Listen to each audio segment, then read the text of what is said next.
Hi, my name is Hannah Johnson. For my field-based research, I focus on the genres of the discourse community of nursing.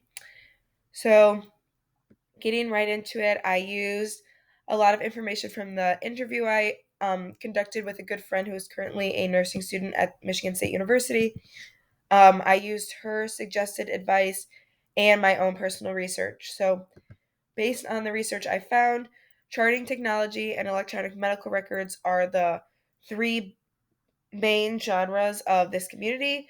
Um, Starting off with charting, um, charting really started out as notes on a piece of paper so that nurses with different shifts could keep track of a patient. We have now developed into a more technology standpoint where charting is usually done on an iPad or some kind of tablet owned by the hospital. Um, the nothing else has really changed. The way we document things. It's just what we're documenting them on. What has changed? We still take BPM, respiratory rates, blood pressure, and allergies. And then we use this adjective called SOAP, which is subjective, objective, assessment, and plan. This is really just a way for nurses to keep track. Now it's just on a smaller technology device. So, according to an article from the National Library of Medicine, the genre of charting is used differently among most hospitals, and this isn't ideal because it will leave several gaps with medical information, especially if there is a transfer of a patient. Therefore, the results of the article showed that the most efficient way, or the way we can create the most efficient way of charting, is from input from current nurses. Now I'm moving on to EMR's electronic medical records genre. So EMR is more of a topic word. There are specific outlets and companies that create ways for you to electronically record medical information. So the ones that I discovered were EPM and EHR.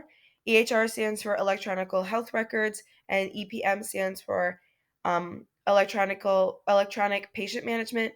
Both of them do the same thing. It's really just keeping track of appointments, addresses, phone numbers, insurance information. It's not to get it confused with charting. It's very different ends of the spectrum.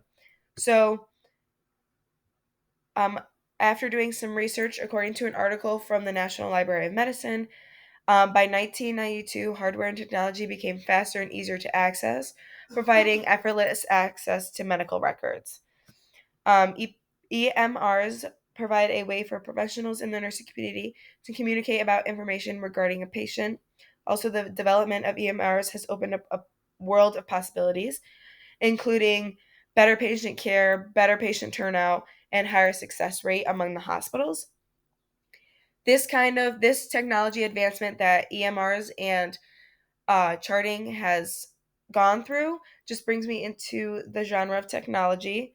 Um, and when I bring up the genre of technology, there are really two sides that I like to talk about. There's the good side and then there is the bad side. Obviously, technology has advanced the world in ways that nobody could ever imagine, but in the medical field, it has opened up a lot of possibilities, including scholarly articles, journals, and personally for myself, that allows me to do better research and better projects for my community. But for the it also opens up a world of possibilities for people that are not in this community and just want to have more information. Um, Also, just having all the information on one small device makes it easier. There's less gaps in the medical information, all that stuff. Moving on to the bad side of technology is that now that we have so much precious information on one single device, um, it is now easier for other people to get their hands on it. Because with the development of technology also comes the development of hackers and hacking into systems. Mixing this with medical information is something that can have a lot of consequences. Medical records hold a lot of personal information that, if got out, could be a bigger issue. So, in my conclusion, I really just I go over the three